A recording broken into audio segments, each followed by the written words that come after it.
So one thing that strikes me right out of the gate about you and your bio, and just for our folks out there, and I'll introduce him formally in a minute. Magnus, you are the co-CEO of Cosmos Labs. Not just one, but there's two of you. Similar to the venerable Mr. Moish Peltz sitting before you, who is the co-managing partner of the firm. I'm fascinated by how those decisions get made, honestly, because you know, it's like in my house, there's me and there's my wife, and we're, I guess, the co-heads of the house, but I know whose vote really counts. So how did you arrive at the decision to have Sure, two sure, of you? sure. And what happens if you disagree? I'm really dying to know. Yeah. Reminds me of that quote from Lord of the Rings where Saruman is trying to Yes. convince himself that he was going to be able to share power with Sauron, and Gandalf is like, "There's only one Lord of the Ring, and he does not share power." There is only one Lord of the Ring. Only one who can bend it to his will. And he does not share power. I do not. I guess so my co-founder is Barry. We met in college. We lived together in school. And I think we are very different people at the core of like our mental prowess and where we're good and where we're not good. I think I'm much more the sort of like big idea, maybe this could work. Let's get this started, quit your job kind of guy. I think Barry is a lot more of the, all right, how do we actually make this work? How do we build this? And who's going to use it? And what's our strategy kind of guy? And that worked really well, even when we were 18 and 19 years old. Right. And I'm almost 30. And this is a long time ago, but we would just take a lot of computer science classes together when we were at Penn. And we kind of had that same dynamic where, when we were facing really hard problems, I would sort of have some kind of insight and he would be able to take it home. And that's kind of just stayed the same. And I think when we were deciding, how to share power or I guess like how to lead, we both recognized in each other that we had a lot of the qualities that we would want in a CEO and that we were missing some of the qualities that we thought were important. And I think it was kind of just this mutual feeling of like, all right, well, if something's in the new exploration space, like I'm probably going to be the voice in the room. And when something's not, and when something's in the actual, like, let's build it phase or let's sell it phase, let's strategize about it, I'm going to listen to Barry. But I think underneath that, there has to be a lot of respect. There's a lot of friendship there. Yeah. So that's That's how it good. works. That's a great way to. I like the approach and the recognition that it takes two to tango, and sometimes you need different personality types for different things. It's one of the Yeah. things that I think makes our firm work exceptionally well. The voices at the top all come from similar yet different backgrounds and have similar yet different approaches. So I'm just always fascinated by the inner machinations of how those things operate. So, which is a perfect segue to welcome to Block and Order today, Maghnus Mareneck, the co-CEO of Cosmos Labs and a voice that's been at the intersection of finance and emerging technology for years. Prior to building his company, Maghnus has spent time in the wilderness of financial innovation as a contributor to American Banker, covering how new technology reshapes banking from the inside out. Now he's on the other side of the equation, leading a company operating in the blockchain infrastructure space, where the real work isn't building the chain itself, but everything that makes it run in production. So please give it up for a warm B&O welcome, Maghnus Mareneck. So thank you very much for joining us. We are off to the races here on B&O this afternoon. Magnus, give us a little bit of a background on what Cosmos Labs does in the space. Yeah. So Cosmos Labs is actually the second version of a previous company that I started back in 2022. So 2022, I called it Barry, my co-CEO, and we sort of got lunch and decided to quit our jobs and go into crypto. I was working at Bridgewater, Barry was working at D. Shaw, both very intense hedge fund jobs. And we got really excited in particular about this concept of MEV, or minor extractable value, which I'm sure you folks are aware, and folks listening to this podcast are aware, but is essentially a blockchain only kind of arbitrage that can be extracted by the validators or miners who are organizing the transactions in a block. It was first discovered on Ethereum because there were independent validators who were taking bribes to restructure the transaction order inside of their blocks in order to extract a profit. And the way that they would do that is they would most commonly engage in something called sandwiching, which is basically they would purchase an asset. If they knew that there was a big purchase that was going to happen because they could see the block before it was processed, they would sandwich it with their own purchase and their own sell. And essentially what they would do is they would push the middle leg to the maximum slippage amount possible and extract the top, right? And it was risk-free because of the atomicity and the composability of Ethereum or any smart contracting language or state machine. And I was looking at this and I was like, first of all, this is illegal in traditional markets. It's like 100% bona fide illegal. And it's extremely extractive. It's basically, you're getting the worst execution possible on a trade that you could ever get. And so what I was determined to try to do was, as any good, hopefully finance, think boy would, is like, okay, well, we can try to make some kind of market around this, right? So instead of essentially the validators keeping all the money, you would be able to, the validator should make that money, but then some of it probably should go to the user that's being extracted from, or at least the LPs, which are actually taking the liquidity providers and the DEXs that are taking a lot of that hit constantly because they're trading against toxic flow all the time. And we can make like basically some kind of three-sided market out of this, right? Where the miners would have the supply, the demand would be voted on by the independent MEV searchers, as they're called, or extractors, people running the strategies, and then the users would be somewhere in the middle, right? And so that company we called Skip, and the idea was basically it was a software that let you skip to the front of a line when it came to block ordering. Very creative name, obviously. And we created it at a Terra hackathon back in 2022, because that was the first blockchain we got introduced to, was Terra. Oh, and wow. And this was in May 2022, it was a jump hackathon happened in Chicago. And Do Kwon was there, of course.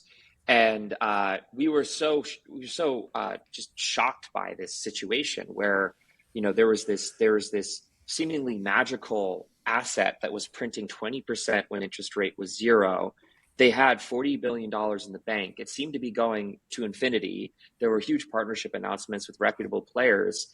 And at the same time, they were having massive MEV struggles because the way that the whole Terra blockchain worked was there was Anchor, which was this protocol. It was a lending protocol where you put in dollars and get UST rewards, right? We all know what happened at the end there. But then there was also the natural redemption mechanism of UST, which was you could burn your UST and get Luna, or you could burn your Luna and get UST, and it always balanced. But those unbalances, that lack of balance was just MEV people constantly buying and trading the two assets. And so there was huge opportunity there. We built the solution, which was the Skip protocol. And we deployed it and we demoed it during that hacker house. And then 2 days later, Terra collapsed to zero. And amazing timing. I love it. Yeah. Yeah. And we were at the hackathon and I remember calling my girlfriend and saying like, yeah, it's all gone. Interest and it's gone. What? It's gone. It's all gone. She's like, what's gone? It's all gone. Like the blockchain's gone. All the people are gone. They just all left. Like one day they just vanished. I don't know where any of them went. The money's all gone. Like the Twitter account is gone. It's not posting. Like it's just, I don't know. Like I think I got to get a flight home. Like I think it's whatever this was is gone. And sort of very strange entry. So basically what ended up happening was people liked what we did. And so, I guess like good on the actual organizers of that hackathon. Jump actually paid us in real dollars for winning the hackathon. And then we ended up raising money and we ended up building on the same stack as Terra. And it just so happened to be that the stack, the underlying blockchain stack that Terra was on is called Cosmos. Right. And Cosmos is a pretty ancient stack as far as blockchain stacks go, going back to 2014, where this brilliant Stanford researcher named Jaquan published a white paper on a consensus mechanism called tendermint. And tendermint really was the first proof of stake algorithm ever to be created, and was seminal, and it's referenced in almost every other blockchain consensus or research paper since then. And I think was integral to Ethereum's proof of stake conversion as well. Anyway, he went on to basically build this stack that let you build your own proof of stake blockchain. Made it really simple, made it really easy, made it really customizable. And when we came into and we discovered Terra, we didn't know about the rest of the Cosmos ecosystem because Terra was just so big. But then over time, we sort of got a lot of confidence on, okay, this is probably the right way to go about things. Is there's going to be a lot of blockchains. They're going to need to connect to each other. Cosmos had those features. Other alternatives like Ethereum and Bitcoin didn't really have those interoperability features. And so we decided to take a bet. And we're like, okay, well, there's going to be other blockchains that are going to be successful. We'll continue to build this solution, and we'll be able to sell to multiple different blockchains. We raised money. We built that system out. We started to make money. We built other tooling on top of the Cosmos stack until we were acquired at the end of 2024 by the Cosmos Foundation itself. And Barry and I were put in charge of Cosmos Labs, which was supposed to be and is the de facto development entity of the entire Cosmos blockchain movement and technology platform. And so now we have a shot at sort of leading Cosmos into its next frontier and next path, and basically came into that with a lot of opinions. Well, just to continue on that thread, recently, I was reading about Vitalik Buterin outlining his new lean Ethereum roadmap and, quantum resistance, native privacy, scaling. I'm curious, one, how the Cosmos ecosystem thinks about the other EVM chains and what they're doing, and is there a sense of friendly competition there, or is it just it's cool that they're doing their thing, we're doing our thing?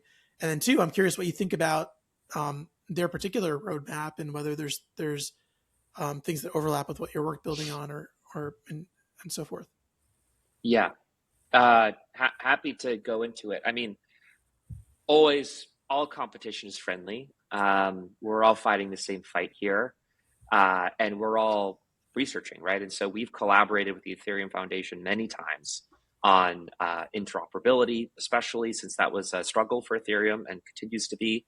And it's something that I think we've historically really led in with the IBC protocol, which is very popular, open source, open standard for interoperability. Similar with Solana, a lot of collaboration there too. In terms of like the differences, right, and how we see the world and the things that we decide to focus on, I think the truth is I'm not or I didn't come into blockchain from a research angle.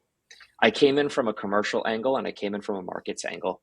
I was really interested in how the infrastructure of blockchain was going to transform global markets. And I was really interested in how, for the first time, you could really create financial systems that, if you had participants that didn't really trust each other, they could kind of collaborate in this interesting way that I thought was genuinely new, right? You could genuinely create new kinds of commercial networks that were very tough to organize before. And coming from the hedge fund world and coming from a finance background, I thought that there was potential there. When I got into this seat, right, and sort of leading the Cosmos initiative, what I really wanted to do is I really wanted to try to take my shot at making that initial thesis a reality, right? Or at least really testing it, which was, will banks and will commercial entities, will financial entities actually purchase this technology and buy in a really real way, right? And will they start to move money onto this technology? And can that be the future for the industry?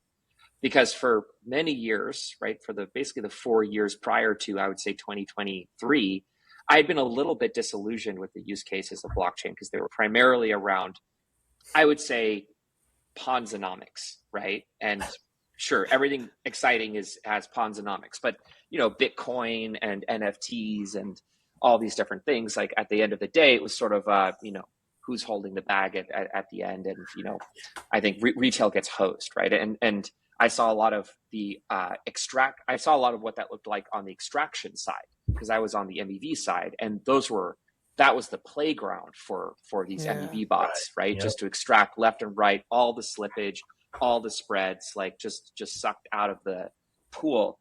And I sort of just thought at the time, like, okay, this can't be it, right? Like, obviously this is not where it ends.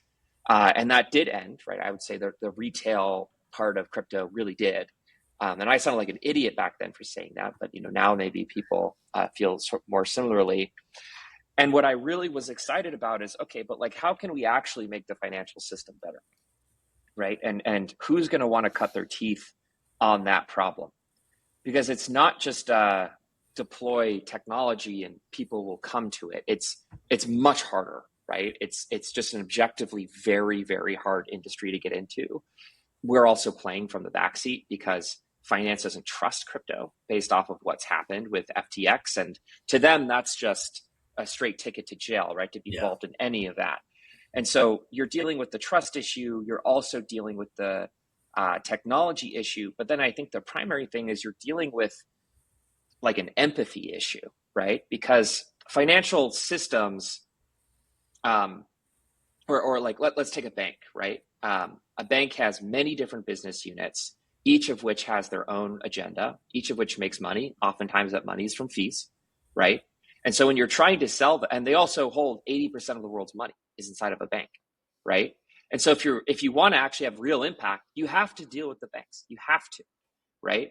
But a bank is going to, if you come in saying we have a better system that is more flexible and faster and cheaper and blah, blah, blah, first of all, it's a losing pitch because the bank doesn't see what's in it for them, right? And you might think like, okay, well, we're gonna take over banks, right? And we're gonna replace these systems over time, but you're not, right? And I think the reason you're not is because people who want to hold crypto is a very small fraction still, and especially want to hold like their life savings in crypto. And the things that banking has afforded us has been built over 300 years and for a reason, right? FDIC insurance, right? The knowledge that your money is safe, the ability to get yield, right? The ability to move money seamlessly between parties, the ability to charge back on a credit card. Like these are things that are so valuable, right? And like when you use them, you're like, thank God it works this way. So we took a little bit of a different approach. So am I, in reading your articles that you've written for American Banker, and you've been published a lot, and what I'm hearing you say now is that we're sort of moving past this inflection point where there's a lot of skepticism in the marketplace, and you're seeing a lot of embrace of this technology. We're seeing it amongst our clients, even though I still have, earlier today I had a call with a finance person who's like, oh, the Bitcoin, I see that back there. I don't know what this is. Like there's still an element of that, but where have we gotten from the point where there's so much skepticism that it's a hindrance to there's enough healthy skepticism that helps us do this better? What was that point, and what do you think the struggles are going forward in terms of adoption? I know it's a very broad question, but I think you're well positioned to answer.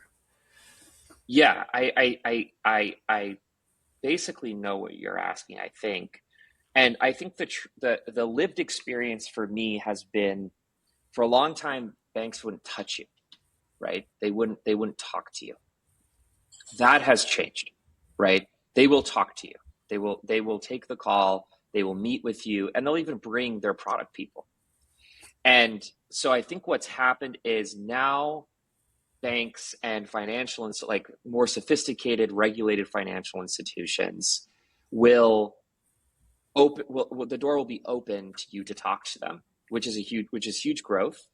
But what it's led to become is now these people are trying to understand what it can do for them. Because for a long time, I think they thought, oh, there's money over there. If we could get into this blockchain thing, the Bitcoin thing, retail wants it, blah, blah, blah. But we can't just do it because like the FDIC or the SEC is going to come down on our heads. But then once those doors opened a little bit, they start to ask, okay, what actually should we do, right? And I think that's unsolved, actually, right? Because if, let's say you're a bank, right? There's a couple options you can go down.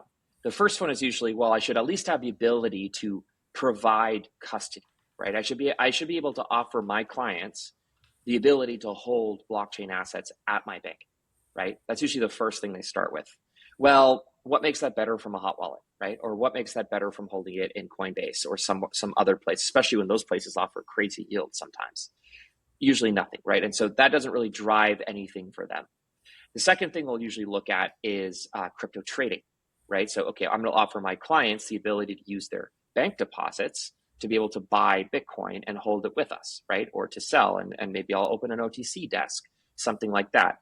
Okay, now maybe, right? But that only really works for banks that have rich clientele, big high net worth individuals that like to spend discretionary income on crypto assets, an inherently high risk asset that's usually bottom of the totem pole for most sophisticated investors, right? Usually the last little funny money, right, that they'll spend. And that can be profitable, but it's profitable for these big banks because in the bank totem pole, right, at the very bottom, you have these like really small, under $250 million deposit bases, these tiny communal banks. All they're doing is doing commercial real estate lending and mortgages, right? No use for crypto. And their clientele couldn't tell you what a crypto was, right? Like they wouldn't even know what that means. Crypto, I like that. Yeah, exactly, a crypto. And then right above that, you have the regional banks, right? So this is like a Huntington or Fifth Third.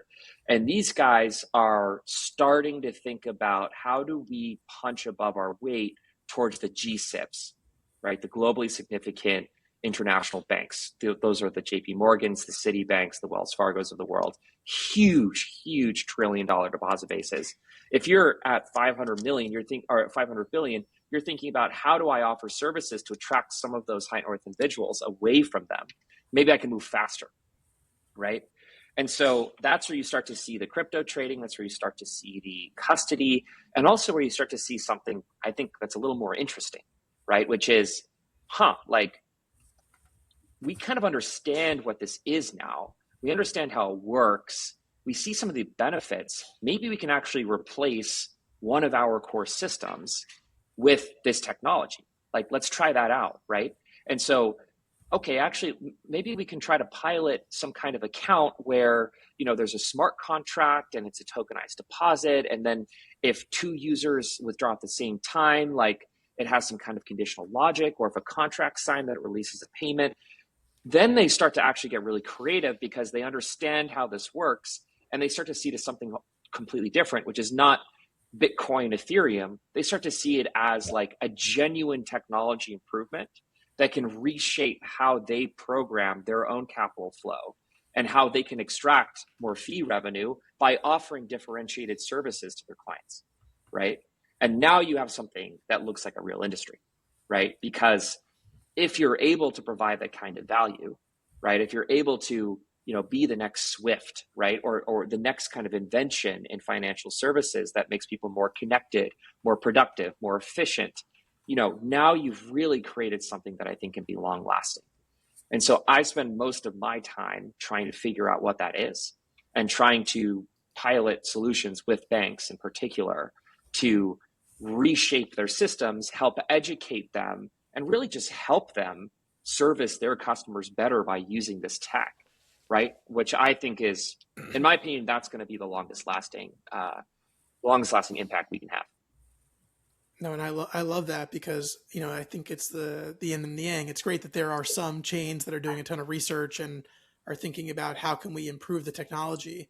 But I think what that misses is exactly what you're talking about, is someone speaking to these potentially large end customers saying, what can these tools do for you, and helping them, figure out those solutions. I think that's the part that a lot of crypto is missing, is okay, let's practically apply this technology into an enterprise. Like, let's see what we can do to build around that. So that's fantastic. And to your point, what you were talking about before, Maghnus, and Moish is bringing up here, is something that we've talked a lot about on the show, which is one of the hardest things to pierce, at least in my conversations, is the idea that people see the news, they see FTX, and to them, that is what crypto is just that. It's a guy who got over his skis and didn't know what he was doing, and he was running a $25 billion company on QuickBooks, and had his girlfriend being a CFO, and to them that's all this is. And piercing that, to me, is an enormous challenge, because people only see what's right in front of them. They can't see 5 feet in front of their face. So when you're talking about infrastructure upgrades and blockchain as a whole, not just crypto, and I'm going to use a crypto line just because it was great. It's something my mom would You can say. steal it. Thank you. Appreciate that. Let me mark that down. 25 minutes.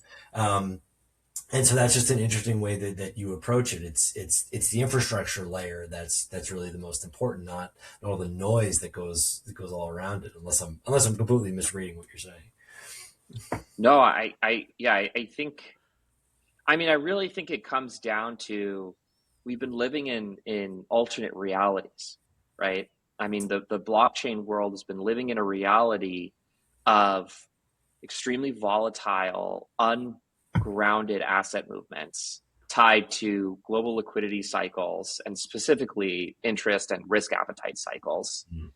I think that's great if you're a trader, right? It's fun if you're a trader, because, the money really was in being able to see these assets are going to pick up. They're going to be viewed as high volatility. They can be globally traded, blah, blah, blah, blah. They're unstoppable, all these things. But that's not, trading doesn't make the world go round, right? What makes the world go round is me getting my paycheck and being able to buy a sandwich and, all the fun things that we do every day that so far we have isolated from crypto, right? Because that's not how the world doesn't take stable coins, nor I think will they ever, is the truth, right? I don't think stable coins will replace, or stable coins as we think of them, right? A USDC or a Tether. These are private companies. We better hope they don't replace a dollar, right? Or an actual currency. Anyway, that's a little bit of a hot take that I disguised as an obvious conclusion. But so I think really. So just noting here, folks, we had a slight technical hiccup. We are resuming our conversation with Maghnus Mareneck. So Maghnus, why don't you pick up with your fancy new background that looks amazing, actually. Thank you. Yeah, this is definitely the nicest office that we have. We did a lot of work on this one with all the plants. Could you remind me the last topic we were going over? I got kind of confused with all the technical challenges. We were largely talking about, I was sort of droning on and on about how lamenting the fact that people just see FTX, and to them that's all it is. Right. But we have infrastructure layer now to build upon and take us to the next frontier, as it were. Yeah. And then I think you were saying also that stablecoins are never going to work, and that part we got. Well, I was going to follow up on that. So maybe we'll just kind of kick off from there. There was a big launch the other day of, several hundred enterprises teaming together for a new open stablecoin. And I guess you're skeptical. It sounds like that's going to lead to any great breakthroughs, or is this all just incremental change? That's not really, it's just window dressing because there's a larger thing at play that we're missing. Well, so you're referring to OpenUSD? Yep. Yeah. OpenUSD is really cool. I think there are going to be, we're going to this period where there's going to be many shots on goal by many different players to create global standards, right? And what I consistently see happening is people are like, oh my God, there's 14 standards. What we need is a standard to bring them all together, right? And then it's, oh my God, there's 15 standards, right? And we're in that stage right now, and I'm not entirely sure how it's going to shake out. But the truth is, people are scared of Circle, and they're scared of USDT, right? Because how do these systems work? The way that these systems work is when you buy USDC or when you buy USDT, that underlying collateral, which is yield-bearing collateral, goes into their bank accounts, and they have an arrangement with those banks that they will receive the majority of that interest. And so all of this fighting is over who gets the interest. That's what it's all about, right? When it comes to stable coins. Yep. And it is the ultimate fight, because all of these players are in the business of custody at the end of the day, banks included, right? Banks live off deposits. That's their bread and butter. That's their lifeblood, right? And why is it their lifeblood? Because banks make most of their money off of lending, right? They lend out for commercial real estate. They lend out for mortgages. They lend out for really everything, for credit cards, etc. And they get that interest rate back, and it's only enabled by the actual fact that they can lend against their deposit base, right? And so their entire raison d'etre is to increase their deposit base. And so the fight is basically around, okay, who is going to own this collateral? And I think what OpenUSD is claiming to be, although it is very much so backed by Stripe, and I hope it is truly separated from Stripe because a lot of folks see Stripe as competitive, what it's claiming to be is your collateral ownership is going to be proportional to your usage of the network and your participation in the network. I think it could work. I mean, it's possible that it, sort of follows the same path as like a Visa, because Visa, if you know about the history of Visa, it really started as a small consortium, but their primary differentiator was everyone can have ownership in Visa as long as you participate, and your ownership will be proportional to your participation. And that really let it become global in scale. So I'm curious to see how it goes. I think people will, usually with these things, the people who are in entrenched positions do not want to join. The people who are in weak positions want to join. And it's sort of like usually regulation has to come down to actually force the entrenched players to open up to some degree. So I'm curious to see how it all develops. Well, you hit the nail on the head when you talk about the banks and how they make money, but how do you convince these players to, short of just saying, hey, you get a piece of the pie, how do you get them from point A to point B? I mean, that seems to be just an enormous obstacle. I mean, look at where we are with Clarity Act.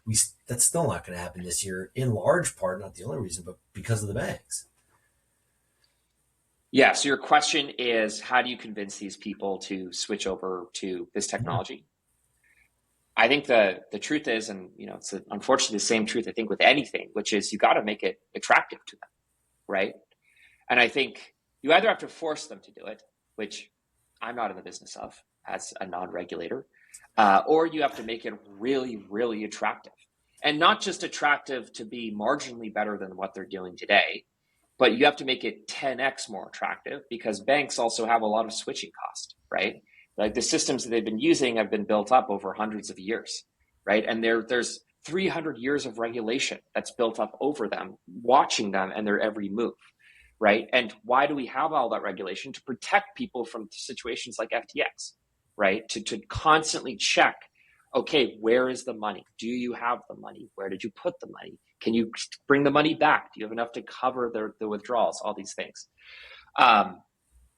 So I think you basically just have to show them why it is so much better, and you have to find reasons for them to want it. And I can say one thing, which is stablecoins are not the reason, right? Stablecoins are actually very negative to banks. They view that as a growing threat that is siphoning money off of their balance sheet into stablecoins. And I think it's easy to hate on banks, but also banks are the formulation of 300 years of consumer protection and money management that have a lot of nice things baked in that we take for granted, right? That stablecoins don't have. And so I think there's going to be some kind of balancing act of, stablecoins and all the things they provide, and banks sort of catching up and trying to copy some of those features. And at a minimum, I think what's going to be good is stablecoins are going to force banks to become better, right? Like they're going to have to compete more on good things. And so I'm excited about it regardless of which way it goes. I personally don't think that banks are going to let stablecoins win. I also think users at the end of the day, especially when it comes to their life savings, will want FDIC insurance and insurances that deposits provide. I also believe that systems like ACH and FedNow and FedWire are going to last longer than we expect. And so I think really the right way to go about it is to engage the system where it is now, right? And make it better now. versus like being in the future. I also think the stablecoins that have the advantage of being regulatorily immune, right? Because they all play this dance, right? Like, yes, USDC is used in Iran to evade oil sanctions. We all know that is true. There's clear on-chain activity, and it's not just millions, it's billions of dollars. Yes, this is true, right? Does Tether say they're doing something about it? Of course they are doing something about it, right? They're doing everything about it. They are checking all of their users somehow through the exchanges, right? Did the exchange do a good job? We don't know. Like, somehow some exchange let this person on and bought Tether. So like, I think eventually that will get shut down, right? There will be clamping around that, especially when it comes to like the illegal flows, which will suck a lot of the flows out of stablecoins. Sure. Always reminds me of when you see a company gets in trouble with justice or whatever it is, and they say, oh, we ran our own internal investigation. Turns out we did everything right. There's no problems here. But to play devil's advocate for a second about the banks here and stable coins and the net impact and this and the other thing, if you take that to not the United States, you're somebody in one of these countries that doesn't have FDIC insurance. You don't have stable banking mechanisms and protocols that protect your money. You own a coffee shop, you put the money in the bank, it's gone the next day. Is there a different calculus that people in other countries or other governments will look at, or maybe there's a different runway here for these kinds of technologies? I don't know if that's something that you've looked at in the course of your dealings with the American Banker or with Cosmo. No, I love it. I mean, I've seen firsthand the usage of dollars worldwide and like how great it is. It is, of course, destabilizing to local currencies to have all their users constantly dumping local currency for dollar. It's usually like the opposite effect that the currencies or that the government is trying to go for. And it's like, it's hard to moralize about it, right? Because sometimes these governments are corrupt, right? And sometimes they're really not doing the best for their people. Maybe it's on them that their currency is so bad. But other times, you know, they're war torn, like it's hard to really say. And, you know, the truth is you don't really have a lot of options to grow if you're a country dependent on the dollar. That's the truth, right? Like, you having your own currency allows you to have things like, you know, building foreign reserves and inflation, right? To like subsidize your own growth and all these different things. I would say I'm glad that stablecoins exist. There will always be some form of globally available dollar, but I caution, you know, what I think is really sad is I unfortunately lived through the collapse of one of the largest stablecoins in the world. And Terra wasn't held by predominantly US citizens, right? It was held by Indians and like it was held by Africans, right? And it was held by people in Asia and Southeast Asia and Malaysia and, you know, in Latin America. And it was held by those people because of the yield and because of the lack of any kind of like wealth growth opportunities in their local regions, and demolished them, right? And so I think like what's worse than not having access to the dollar is having access to a dollar that ultimately isn't backed by the people who ensure the validity of the dollar, which today is the banks, right? And also the ultimately the Federal Reserve. Changing topics a bit here, I'm curious about how you think about everything going on with AI and how that makes your job at Cosmos easier if it does, and the kinds of opportunities that AI allows you to speed up development or work on things that you wouldn't have time to do otherwise. And then I think just multiplied from there, what you think about how just in the blockchain industry as a whole, is there going to be an impact by this and what that impact might be? Yeah. AI is a tough one for blockchain, right? Because blockchain is code. And blockchain is not just code, but it's like code as insurance against financial disaster. And one thing that AI is great at is trying something again and again and again and again, and constantly readjusting approach with zero human cost, which makes an incredible hacking tool, right? And so I think we've already started to see the fallout of that, right? And it really sucks to see how many protocols have been fully drained or partially drained over the past couple months. Layer Zero, Kelp DAO, many others. I think that is going to get worse before it gets better, is the truth. On the bright side, I would say that AI makes learning crypto and using crypto significantly easier, right? And so while I think it's hurt public DeFi, it has massively accelerated private use of blockchain as infrastructure.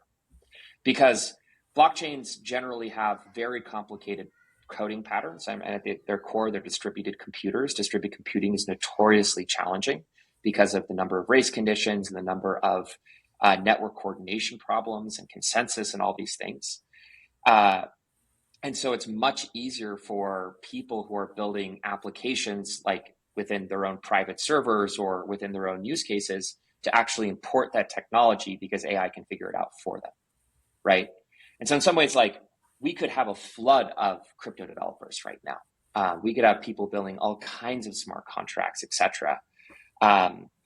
And where I'm seeing that take place is, we're able to go in and, make this technology much more accessible than we have historically inside of these sort of like older coding environments where you have engineers that wouldn't otherwise want to pick up a new stack or a new paradigm.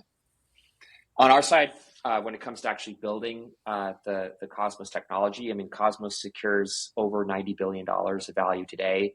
And we have been very hesitant to use AI for any part of that coding process. Interesting. We use it mostly for infrastructure that we build that is not open source and is going to be put into all of these valuable blockchains. And so we've really kept any kind of publicly running software to just, handmade, I guess is the right term. I don't know, homegrown. Yeah, we've been very careful about that. But that's also coming off of a decade of being in a hostile engineering environment where we've been the victim of all kinds of attacks and are constantly every day. Yeah, it's a great point. I think you're right that the volume and velocity and complexity of those attacks is only going to continue as this technology is used for both good and evil. So, yeah, I mean, if nothing else, it's going to make these smart contracts ironclad. But I think there's going to be some pain along the way. Yeah, definitely agree with you there. We see a lot of the ups and downs with AI. We use it a lot in our firm, but we certainly are not immune or blind to the various risks associated with it. Same with our clients. Some clients are all in and others are nope, Jim law firms. Right. Which is crazy. And it's affecting other industries even more, right? So going back to banking, that is all bankers are thinking about right now is just how much more sophisticated fraud has gotten, right? Now you can have swarms of 500,000 agents having, deceptive conversations with people. And then those agents can spawn processes. And it's just parallelized the fraud industry to a way that is really hard for smaller banks especially to deal with because it's on them, right? So if you are the victim of fraud and your account gets drained, then the bank has to repay you. And so to them, it's really challenging, right? And they don't have the chops to deal with it. They don't have the deep technical knowledge required to actually combat AI. And so it's a big issue. That's scary. You threw me off, but it's true. I don't disagree with you. Maybe there'll be a lot more consolidation in the space, which is kind of the opposite that we all want. But maybe that's where this road leads. I don't know. Yeah. Well, I think also there's just a recurring theme, right, of this consumer protection piece that going back to your MEV days. If it's just you let the market kind of without regulation, without intervention, without security and protocols and just see what happens, like a lot of consumers are going to get harmed. And so you need responsible infrastructure built around that to help, and that's part of what we do, right, is working with people on the legal side of consumer protection. But then, it's better if that's by design versus, as an after effect or a policy that's layered on top. Yeah, 100%. And I mean, I don't know. I do think like it gets really ugly, right? When you let these things run rampant. And I do think that like all technology is a double-edged sword, and it's really empowering, I think, to be on the side that, or at least tell yourself that it's like the side that's actually helping people. And I think with AI, it is one obviously damaging in many ways, and empowers criminals to be more effective.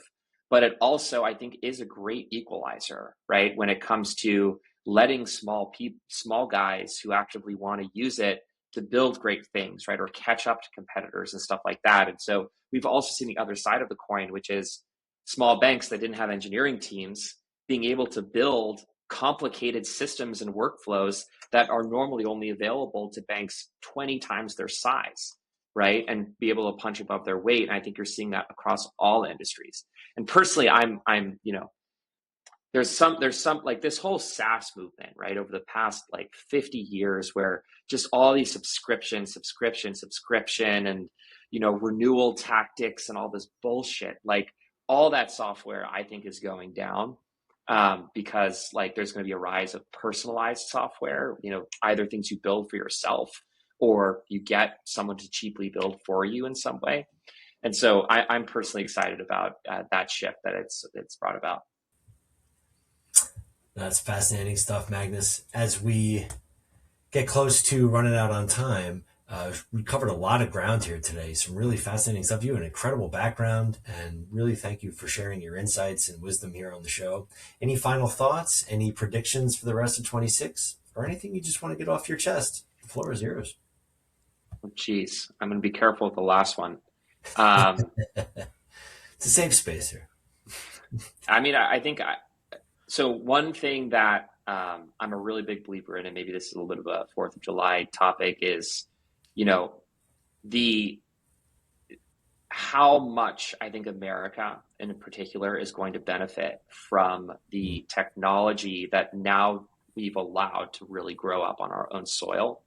I mean, one thing that I must get off my chest is I started in blockchain in around 2019, and for a very long time, my company couldn't get a bank account. And we had to beg, plead, and to do everything just to be able to store our dollars, right, in a way that was safe, that we could pay our employees, and no one would bank us. And comparing that to now, and seeing all my friends, in the industry who've been able to start companies and really innovate, I think something really good is going to come to crypto now that you have the United States and the talent here being able to focus on it and innovate when it comes to the financial industry. And, I think we're going to see things like ACH going away and being replaced with basically real-time, 24/7, always on capital markets and payment markets and lending markets. And I think it's just going to be way, way, way better. I think it's going to affect how expensive the capital is, right? I think like it's going to affect our interest rates as consumers and just lead to a much, much better future. So I'm excited for that. And I think that's actually very close. From your lips to God's ears, I think we can all sign up for efficiencies in the marketplace, even incremental progress, as we talked about on the show. Well, Maghnus Mareneck, thank you so much for coming by. Please, you can find him at Cosmos Labs. We'll drop his contact information down below in the show notes. Really appreciate you coming by. We hope to have you on again soon.